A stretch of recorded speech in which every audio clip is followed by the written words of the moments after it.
नमस्कार, आदाब, सत श्री अकाल। Welcome to Aditya classes. So NTA ने जेई मेंस 2024 जनवरी अटेम्प्ट, अप्रैल अटेम्प्ट, नीट के लिए सारी डेट्स रिलीज़ कर दी है। तो आपका जो जनवरी अटेम्प्ट है वो होगा 24 जनवरी से लेकर 1 फेब के बीच में, उन 7-8 दिनों के अंदर। अब जो फॉर्म्स हैं उसके नवंबर से चालू हो जाएंगे। फॉर्म्स तो खैर बाद की बात है, सबसे पहली चीज़ तो आती है उसकी प्रिपरेशन। तो जो भी आप एग्ज़ाम देंगे आगे, चाहे आप जनवरी अटेम्प्ट पे फोकस करें, चाहे आप अप्रैल पे फोकस करें, आपको उसके हिसाब से प्रिपरेशन कैसे करनी चाहिए। अगर आप अभी ये वीडियो देख रहे हैं तो आपने थंबनेल में पढ़ लिया होगा कि 4 महीने की स्ट्रैटेजी है। 4 महीने की स्ट्रैटेजी का मतलब दिस वीडियो इज़ फॉर दो students who are preparing for the January attempt and are confuse somewhat कि आगे क्या करें, कैसे करें, क्या करना चाहिए। सो आज आपकी सारी दिक्कतों का सोल्यूशन मैं दूंगा। Just keep watching this video till the end and you will get all your answers. बहुत ज़्यादा लंबी वीडियो नहीं करेंगे, ऐसे 1 घंटा 2 घंटा ऐसे डिटेल्ड एनालिसिस नहीं करेंगे, बिकॉज आपको ज़्यादा टाइम अभी प्रिपरेशन में देना चाहिए। इधर से आपको सिर्फ एक आइडिया मिलेगा that what you need to do to level up your preparation. So बिना टाइम पास किए चालू करें। तो देखिए जी, आपका जो एग्ज़ाम है उसकी जो एप्लीकेशन फॉर्म है वो नवंबर से चालू हो जाएंगे। आपका एडमिट कार्ड जनवरी में रिलीज़ हो जाएगा एंड आपके exam dates are going to be from 24 Jan to 1 Feb। इतना तो आप अब तक नोटिस में देख चुके हैं। अगर पेपर पैटर्न की बात करें तो ये आपका पेपर पैटर्न है। आपके पेपर में 20 MCQs आते हैं, 10 इंटीजर टाइप क्वेश्चन आते हैं। 20 MCQs में तो कोई इंटरनल चॉइस नहीं होती, लेकिन इन 10 इंटीजर टाइप क्वेश्चन के अंदर 5 चॉइसेस होती हैं। अब इन 5 चॉइसेस को आपको यूज़ कैसे करना है वो आपके ऊपर डिपेंड करता है। आप ये सोच के अगर पेपर को अटैम्प्ट करोगे कि ये वाले सारे क्वेश्चन मुश्किल आने वाले हैं न्यूमेरिकल टाइप, तो आप वो उन क्वेश्चन को अच्छे से अटैम्प्ट नहीं कर पाओगे। 3-4 क्वेश्चन बिल्कुल ईजी आएंगे। आप इस हिसाब से ही सोच कर अपने माइंडसेट इस हिसाब से रखिए कि 3-4 क्वेश्चन तो ईजी आएंगे ही आएंगे। उस हिसाब से आप इन क्वेश्चन को अप्रोच करोगे तो हो सकता है आप मीडियम लेवल वाले क्वेश्चन भी अटैम्प्ट कर पाओ। बट अगर आप यही सोच के चलोगे कि सभी मुश्किल है तो कुछ नहीं होगा। तो 20 यहाँ से, 5 यहाँ से, 25 क्वेश्चन। एक क्वेश्चन करेक्ट होने पर 4 नंबर का मिलता है, मतलब 100 मार्क्स टोटल। 300 मार्क्स का ऐसा एग्जाम होता है। नेगेटिव मार्किंग -1 की होती है। अगर किसी का आंसर नहीं दिया तो उस पर 0 मार्क है, कोई आपका मार्क कट नहीं होगा। आगे बढ़े तो ये percentage score according to JEE में 2023 का अटेम्प्ट तो 206 मार्क्स पे आपको 99.5 परसेंटाइल मिल रही थी एंड 184 पे 99। अब यहाँ से देखिए तो यहाँ पर ना बहुत ज़्यादा कट ऑफ में कंपटीशन नहीं होता। 82 से 86 1 परसेंटाइल, देन 86 से 94 1 परसेंटाइल, 94 से 99 इधर बहुत ज़्यादा कॉम्पिटिशन नहीं है। लेकिन इधर 0.5 पर 22 नंबर का कॉम्पिटिशन, यही वाली चीज़ होती है। जो टॉपर होते हैं ना उन्हीं के बीच में बहुत ज़्यादा कंपटीशन होता है। जो बिल्कुल है ऊपर टॉप 100,000 वाले बच्चे होते हैं उनके बीच में बहुत ज़्यादा कंपटीशन होता है एक एक नंबर के ऊपर। तो वहाँ पर ही आपको पहुँचना है, यही आपका टारगेट होना चाहिए। 99 percentile must be your target to get any good college. चाहे आप कोई भी गवर्नमेंट कॉलेज ले लीजिए, चाहे आप NSIT ले लीजिए, दिल्ली में DTU ले लीजिए। अपार्ट फ्रॉम इट आप IIIT NIT अगर कोशिश करें तो वो जेई मेंस के लिए। इसके बाद आपको एडवांस देना होगा टू गेट इनटू IIT। मैं सिर्फ अभी जेई मेंस की बात कर रहा हूँ। आप अभी पहले अपना मेंस से सुधारिए, एडवांस अपने आप सुधर जाएगा। अगर आपके मेंस तक के कंसेप्ट क्लियर है तो आप एडवांस की तैयारी कर सकते हो। सीधा एडवांस पे जाओगे मेंस रुक जाएगा। पहले मेंस की तैयारी करो, देन आगे बढ़ेंगे। तो ये, और इससे पहले जो मैंने 6 मंथ की स्ट्रेटेजी दी थी उसमें मैं आपको बताया था दैट यहाँ से ऊपर ही आपको जाना है। 200 प्लस या approximately 200 is going to be your safe score to get into any good college. तो ये आपका टारगेट है कि आपको 200 नंबर तो लेकर आने to get into any good government college. अब यहाँ तक पहुँचने के लिए ये वाला आपकी पहली चीज़, जो एवरेज इजी मार्क्स पिछले 10 साल का ये एक एवरेज निकाला है मैंने। तो केमिस्ट्री में 15 से 16 क्वेश्चन ईजी आते हैं, फिजिक्स में 15-16 क्वेश्चन ईजी आते हैं आउट ऑफ 30, मैथमेटिक्स में 7 से 8 क्वेश्चन ईजी आते हैं टोटल आउट ऑफ 90। मतलब जितने भी आपको टोटल क्वेश्चन है, और अटैम्प्ट करने वाले देखो तो यहाँ पे 25, यहाँ पे 25, यहाँ पे 25, टोटल 75 क्वेश्चन अटैम्प्ट करने, 40 ईजी आते हैं। 75 में से 40 ईजी, 40 ईजी अगर आप आइए तो सबसे ऊपर वाले से 40 ईजी का मतलब अप्रॉक्सीमेटली 160। कम भी कम देखें तो on an average easy marks are around 153। मतलब 300 में से 150 नंबर का पेपर ईजी आता है। जनवरी जेई मीन्स 2023 का पैटर्न देखो तो उसके हिसाब से 177 मार्क्स का ईजी पेपर आएगा। ईजी का मतलब आपको अगर उसका कंसेप्ट पता है, फॉर्मूला पता है, तो आप सीधे सीधे क्वेश्चन को अटैम्प्ट कर सकते हो। जैसे बहुत घुमा फिरा के क्वेश्चन नहीं पूछे जाते, सीधा सीधा है 177। एवरेज देखो तो 153, मतलब 150 नंबर के अप्रॉक्सीमेट आप अपना अनुमान लगा के जा सकते हो कि अगर आपकी किस्मत खराब से खराब भी है तो 150 नंबर तो आपके ईजी पेपर मिलेगा। 150 नंबर का आपको बात रही है अब 150 से 200 की जंप कैसे लगाएं। अगर आप सिर्फ बोर्ड लेवल तक बहुत अच्छे से तैयारी कर रखी है आपने, आप 150 ले आएगा, वो 150 से 200 की जंप कैसे लगानी है वो मेन बात है। अभी अगर आप तैयारी चालू कर रहे हैं, मैं अब ये जो अल्टीमेट स्ट्रेटेजी आपको बताने वाला हूँ, यहाँ पे मैं सिर्फ 2 ग्रुप्स को टारगेट कर रहा हूँ। पहला ग्रुप जिन्होंने अब तक प्रिपरेशन चालू नहीं करी है, जिन्होंने अब तक सीबीएसई के लिए तो काफ़ी कुछ पढ़ दिया लेकिन जेई के लिए अब तक प्रिपरेशन चालू नहीं करी। सेकंड ग्रुप जिन्होंने जेई के लिए थोड़ी बहुत प्रिपरेशन चालू कर दी है लेकिन ऐसे बहुत ऐसे जज्बे के साथ वो तैयारी नहीं कर रहे, वो थोड़ा बहुत ऐसे ढीले ढाले तरीके से अपनी जेई की तैयारी में लगे हुए हैं धीरे धीरे करके। मैं सिर्फ इन 2 ग्रुप्स को टारगेट कर रहा हूँ। If you are higher then this then you do not need to watch this video. तो अब अगर सिर्फ इन 2 टॉपिक्स, इन 2 ग्रुप्स की बात करें तो आपको सबसे पहले तो ये देखना पड़ेगा कि आपको मार्क्स स्कोर कितने कितने करने हैं इन एवरी पेपर। तो देखिए फिजिक्स में अगर मैं बात करूँ तो 99.5 परसेंटाइल पर 85, 87 एंड जून 22 में 85 मार्क्स चाहिए थे टू गेट 99.5 परसेंटाइल। 99 परसेंटाइल पे 79, 82 एंड 78। अब ये देखो why I am focusing on January attempt is because of this, ये दोनों पहले अटेम्प्ट के पेपर है। तो यहाँ पर 99 परसेंटाइल 79 मार्क्स पे मिल रही थी, यहाँ पे 78 मार्क और अप्रैल अटेम्प्ट में 3 मार्क यहाँ पे बढ़ गए। यहाँ पे देखिए 85, 87 एंड 85, यहाँ पे 2 मार्क बढ़ गए। जनवरी अटेम्प्ट में आपके पास कंपटीशन कम होता है, सेकंड आपका पेपर कंपैरेटिवली थोड़ा इजी आता है, इस वजह से आपका जो कट ऑफ है वो थोड़ा सा कम हो जाता है एंड कम नंबर पे ही आपको थोड़ी ज़्यादा परसेंटाइल मिल जाती है। इस वजह से आई am focusing and I am you know, मैं आपको ऐसे मोटिवेट करूँगा या मैं आपको ऐसे बड़ा भाई गाइड करूँगा या मैं आपको सजेशन दूंगा कि आप जनवरी अटैम्प्ट पे ही बहुत ज़्यादा फोकस कीजिए। इसके बाद आपके बोर्ड्स आएंगे, वो करिए एंड देन अप्रैल अटैम्प्ट में आपको इतना ज़्यादा बर्डन नहीं होगा। अगर आप बोर्ड के बाद सीधे अप्रैल अटैम्प्ट हो तो अप्रॉक्सीमेटली 15-20 के अराउंड आपके बोर्ड्स खत्म होंगे एंड 1 अप्रैल से आपका सेकंड शिफ्ट चालू हो जाएगी। You won't have much time to prepare for the April वाला सेशन। इस वजह से आई एम टेलिंग यू कि आप अभी जो जनवरी वाला सेशन होगा इस पर बहुत ज़्यादा जोर डालिए, पूरी जी जान झोंक दीजिए इस वाली प्रिपरेशन के ऊपर।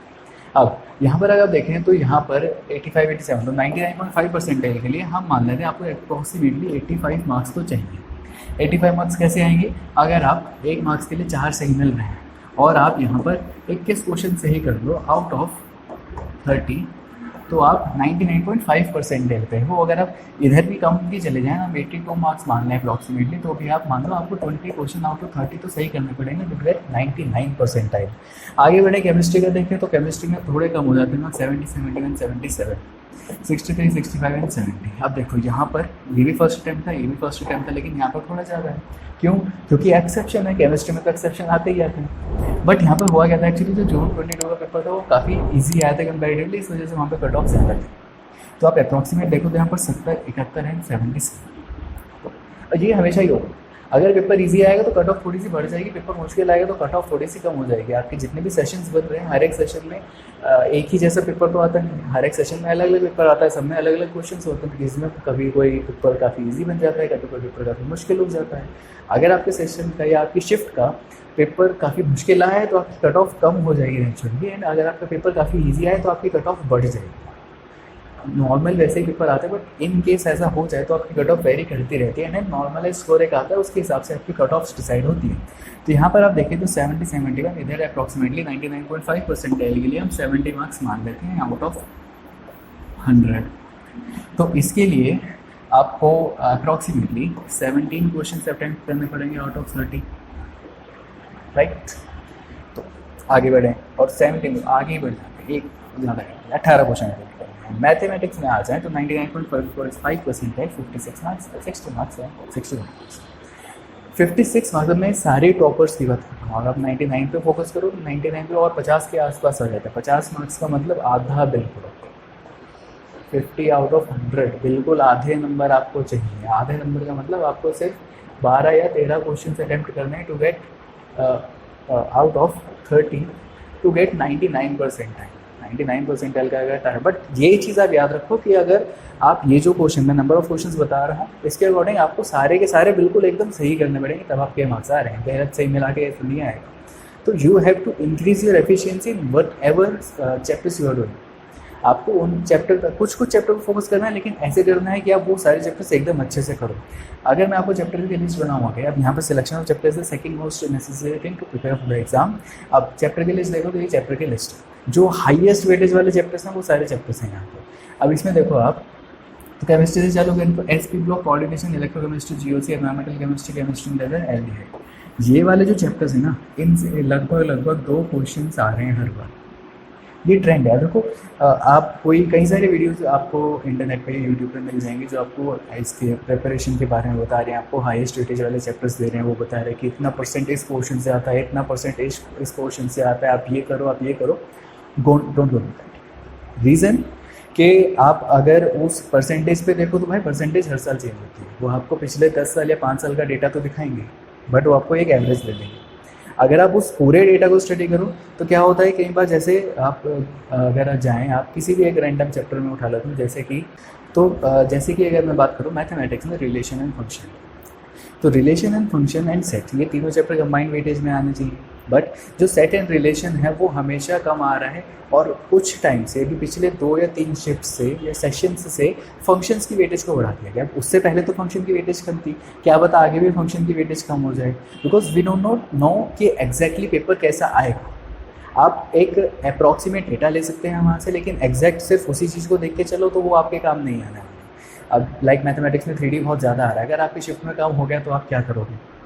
हमें तो नहीं पता एग्जैक्टली क्या होना है, आप सिर्फ एक आइडिया मान के चल सकते हो कि हाईएस्ट वेटेज वाला चैप्टर है, इस वजह से कई सारे चैप्टर्स लो, प्रीवियस कई सारा डेटा उठाओ, लेकिन just don't go with exactly ये वाला डेटा। अगर मैं आपसे कहूँ कि ये अप्रॉक्सीमेटली आपके 50% चैप्टर हैं, और इन 50% ऑफ चैप्टर में से आपका 70% पेपर बनेगा, ये मैं आपसे दावे के साथ कह सकता हूँ। लेकिन क्या पता इसकी वेटेज कम करके वो इसकी वेटेज बढ़ा दें, या ये ऑर्गेनिक का है तो इसकी वेटेज कम करके इसकी वेटेज बढ़ा दें। हो तो कुछ भी सकता है। Organic inorganic and physical chemistry की वेटेज जो है वो डिस्ट्रीब्यूशन लगभग उतना ही रहेगा, लेकिन वो चैप्टर्स के अंदर भी तो ऊपर नीचे कर सकते हैं काम। तो इस वजह से आप एक पूरा डेटा उठाओ, जैसे ये दे रखा है मैंने, यहाँ पर आप इन सारे चैप्टर्स को अच्छे से तैयार करो। जो मैंने वाइट में करे हैं, इनमें से अप्रॉक्सीमेटली आप 2 या 3 क्वेश्चन आने की उम्मीद कर सकते हो। इनमें से हर साल पिछले 5 साल से एक क्वेश्चन तो पक्का ही आ रहा है। 30 क्वेश्चन है, किसी चैप्टर में से 2-3 भी आता है, किसी चैप्टर में क्वेश्चन रिपीट भी नहीं होता, आता ही नहीं है।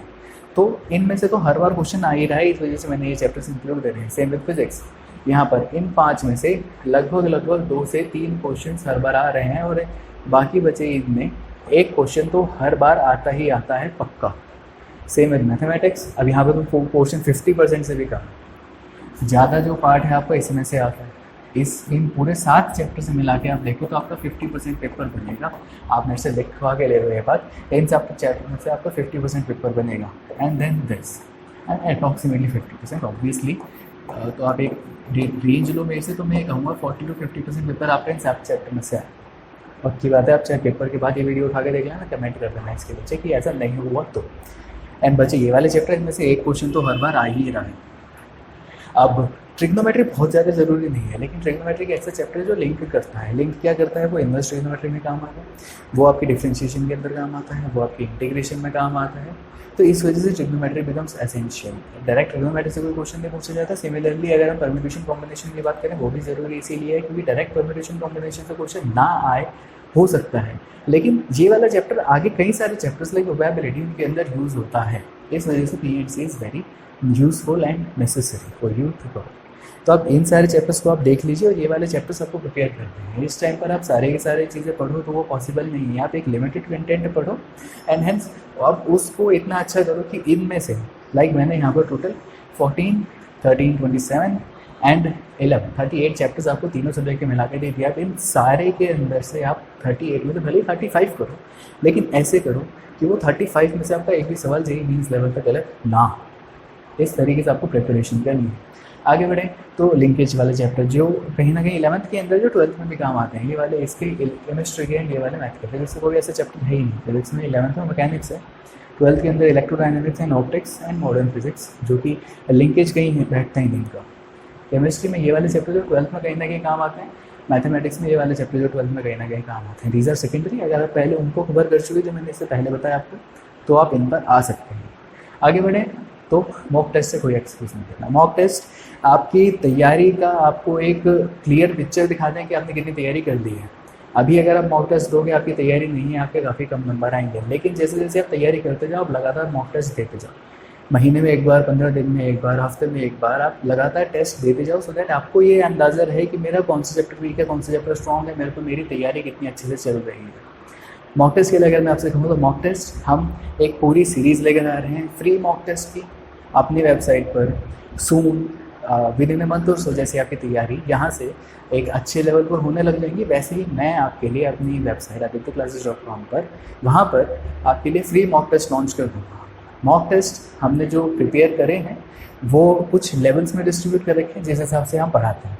जो हमारी टेक्निक है, जिस वजह से हम पिछले 2 साल से 100% सिलेक्शन दे चुके हैं जेईई मेंस एंड नीट, उस जो हमारी स्ट्रेटेजी है उसको फॉलो करते हुए ही हमने मॉक टेस्ट बनाए हैं। मॉक टेस्ट को भी हमने लेवल वाइज डिस्ट्रीब्यूट किया है, जिस लेवल 1 to 5, जहाँ पर लेवल 1 में ईजी क्वेश्चन थोड़े ज़्यादा है, मीडियम कम है एंड हार्ड कम है, और जहाँ से हम लेवल इंक्रीज़ करते करते लेवल 5 तक पहुँचे जो एक्चुअल आपको जेईई मेंस वाली फील देगा। तो धीरे धीरे अपना स्केल कीजिए, उसके लिए आप फ्री मॉक टेस्ट दे सकते हैं जो कि AdityaClasses.com हमारी वेबसाइट पे जल्दी ही लाइव हो जाएंगे आपकी थोड़ी प्रिपरेशन के बाद। तो मतलब अप्रॉक्सीमेटली आप 1 महीना लगा लीजिए, वहाँ से आप फिर वो मॉक टेस्ट अपने चालू कर सकते हैं। आगे बढ़े तो अगली चीज़ आती है कि अपना टाइम टेबल आपको बनाना पड़ेगा और उस पर स्टिक रहना होगा। उससे होगा क्या कि आप जो टाइम टेबल बनाएंगे उस टाइम टेबल से आपको एक कॉन्फिडेंस आएगा कि देखो ऐसे ऐसे करना है। इस टाइम टेबल के अंदर आपको 10 आवर अप्रॉक्सीमेटली एंड मिनिमम तो पढ़ने के लिए देना ही पड़ेगा। आई अंडरस्टैंड कि आपके बोर्ड्स भी आ रहे हैं, आपके प्री बोर्ड्स भी आ रहे हैं, आपके इस टाइम पर मे भी टर्म 1 के एग्ज़ाम चल रहे हैं, बहुत सारी चीज़ें चल रही हैं। तो अभी की मैं बात करूँ, ये वीडियो लाइव हो रही है आज, तो ये वीडियो जब लाइव हो रही है आज 24 सितंबर को, एंड यहाँ से जो आपका पहला शिफ्ट का एग्ज़ाम होगा वो होगा 24 जनवरी। आपके पास एग्जैक्टली 4 महीने बचे। इन 4 महीनों के अंदर मैं मान लेता हूँ कि अभी 10 दिन आपके प्री बोर्ड्स या टर्म 1 वाले एग्ज़ाम चलेंगे अभी के लिए। आगे 20 दिन आपके लगभग कुछ ना कुछ लग जाएंगे जहाँ पर आपके प्री बोर्ड्स चलेंगे, एंड जैन एंड में लगभग आपके जैन एंड या फेब के अंदर आपके होते हैं प्रैक्टिकल्स, जो बोर्ड के फाइनल प्रैक्टिकल्स होते हैं तो जनवरी एंड में होते हैं। वो तो आपको खैर ज़्यादा प्रिपरेशन को हिंटर नहीं करेंगे, बट ये 30 दिन का मतलब 1 महीना, इसको माइनस कर दूँ मैं यहाँ से तो आपके पास 1 महीना माइनस करूँ तो मैं यहाँ पे आपके पास टोटल 3 महीने बचे इस पूरी प्रिपरेशन के लिए। इन 3 महीने में से मान लो आप कभी घूमने चले गए, कभी कुछ हो गया, बीमार हो गए, any kind of problem can होकर, तो इसमें से भी आप लगभग 2.5 महीने तो आपके पास बचे। ये मिनिमम टाइम है जो आपके पास बचा। इस टाइम के अंदर आपको 10 घंटे अगर आप दिन में नहीं पढ़ रहे तो भाई बहुत मुश्किल हो जाएगा काम, क्योंकि कंपटीशन मैंने आपको बताया बहुत ज़्यादा है, कंपटीशन बहुत टफ है, बिल्कुल ऐसे कट थ्रोट कंपटीशन है for the higher percentage 99.5 and आगे। तो इस वजह से आपको एटलीस्ट 10 आवर तो अभी देने पड़ेंगे। अब इस 10 घंटे के अंदर आपको क्या क्या करना है ये आप खुद से सोचिए, अपना लेवल जानिए, आप कहाँ पर स्टैंड कर रहे हैं। अभी आपको सबसे पहले तो सीबीएसई का बेस कवर करना है। आपको कोई भी चैप्टर पढ़ो, आप कहीं से भी कोई सा भी चैप्टर, पीसीएम कोई सा भी चैप्टर पढ़ो, सबसे पहले तो उसको सीबीएसई लेवल पर अच्छे से कंप्लीट करो। जैसे आपका सीबीएसई लेवल हो जाता है वैसे आप थोड़े बहुत नीट के पीवाईक्यूज लगाना चालू करो, सो दैट आपका जो कंसेप्ट है वो स्ट्रॉन्ग हो जाए, क्वेश्चन थोड़े बहुत जेई से ईजी वाले आप सॉल्व करने लायक हो जाओ। जैसे आप नीट के पीवाईक्यू सॉल्व कर रहे हो वैसे ही आप आ जाओ जेई के पीवाईक्यूज के ऊपर, और वो आपको अच्छी फील देंगे।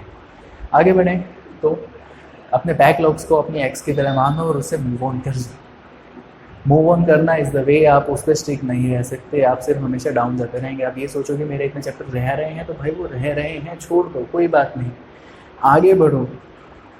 जो रह रहा है उसको रहने दो, आगे बढ़ो। जो अब आपको करना है उस पर ध्यान दो, जो आगे करोगे उस पर ध्यान दो। इफ टाइम बचे तो बैकलॉग कर लेना, नहीं तो छोड़ दो। आगे स्टडी मटेरियल तो भाई देखो लिमिटेड ही आपको पढ़ना है, बहुत ज़्यादा चीज़ें आपके पास पढ़ने का टाइम बचा नहीं है। तो एक एनसीईआरटी की एग्जाम्पल है, एक एनसीईआरटी की जो नॉर्मल टेक्स्ट बुक आती है for chemistry and mathematics, physics के लिए नहीं पढ़नी। एक सेंगेज की series if you want to refer not necessary. And बचे जेई के या फिर एंड नीट के पीवाईक्यूज। नीट के पीवाईक्यूज और optional for you, not necessary. JEE के तो आपको करना ही है, ये तो आपको करना ही है। This is compulsory for you to do, this is compulsory for you to do and this is also compulsory for you to do. यहाँ से आपके बहुत सारे क्वेश्चन बनते हैं, डायरेक्ट भी कई बार क्वेश्चन आ जाते हैं। और पीवाईक्यूज तो इससे ज़रूरी है क्योंकि पीवाईक्यूज को घुमा फिरा के आपसे नया क्वेश्चन बना के आपको परोस देता है, तो यही काम चलता रहता है बात। आगे बढ़े तो सब्जेक्ट वाइज स्ट्रेटेजी आपको कैसे फॉलो करनी है। फिजिक्स के अंदर अगर मैं सबसे पहले कहूँ तो आप एक चैप्टर को अच्छे से पढ़िए, जो आपकी क्लास में चल रहा है आप उसको अच्छे से कवर कीजिए, यूट्यूब से वीडियो देखिए, टीचर से कहिए उसको रिवाइज कराएं वापसी। रिवीजन के लिए अगर मैं कहूँ तो रिवीजन हमारे अपने जो यूट्यूब चैनल है हमारा, वहाँ पर हमने एक पूरी सीरीज चला रखी है जहाँ पर हम धीरे धीरे करके सारे chapter D for physics and chemistry लगातार वीडियोज़ को अपलोड करे जा रहे हैं। 11th एंड 12th जो सबसे ज़रूरी वाले चैप्टर्स हैं, हम उनको लगातार एक आधे घंटे की वीडियोस के अंदर कवर कर रहे हैं, सो दैट आपका टाइम भी बहुत ज़्यादा वेस्ट ना हो एंड आपका रिवीजन बहुत अच्छे से हो जाए। तो फिजिक्स के अंदर आप सबसे पहले तो कोई भी एक लेक्चर को देखिए, लेक्चर कंप्लीट होते ही उसके कुछ ना कुछ क्वेश्चंस को सॉल्व कीजिए। क्वेश्चन के लिए आप कोई से देखो फॉर द स्टार्टिंग रेफर कर सकते हैं, कोई जो आपका मन गया जो आपके पास है। इसके बाद नीट के PYQs लगाइए। If you do not want to do NEET के PYQs, आप सीधा का सीधा अपने JEE मेंस के PYQs पे चले जाइए और उसके क्वेश्चंस को निकालना शुरू कीजिए। एटलीस्ट 5 ईयर तो आपको सॉल्व करने ही हैं, मतलब 23, 22, 21, 20 एंड 19 ये तो आपको सॉल्व करने ही हैं। एटलीस्ट 5 साल तो आपको सॉल्व करना है, जितने ज़्यादा करो उतना ज़्यादा अच्छा। कंसेप्ट क्लैरिटी बढ़ेगी, क्वेश्चन सॉल्व करने की प्रैक्टिस बढ़ेगी, बट 5 साल तो मिनिमम है। आगे केमिस्ट्री की बात करूँ तो सेम, एक बार अपना लेक्चर पढ़िए, लेक्चर के बाद उसके क्वेश्चंस को सॉल्व कीजिए। पढ़ने का टाइम आपको फिजिक्स और फिजिकल केमिस्ट्री और मैथमेटिक्स के अंदर बहुत मिनिमम रखना है, मतलब 30% आपको रीडिंग टाइम देना है in physics, physical chemistry and mathematics. 70% आपको क्वेश्चंस पे टाइम देना है। उल्टा हो जाता है when we are doing organic and inorganic, यहाँ पर आपको 70% ऑफ द टाइम रीडिंग में देना है और 30% ऑफ द टाइम आपको क्वेश्चन सॉल्व करना है। रीड सिर्फ NCERT करो और कुछ भी मत करो। तो लेक्चर करो, क्वेश्चन सॉल्व करो, देन नीट के PYQs अगर आपका मन है तो, else just go with the JEE PYQs।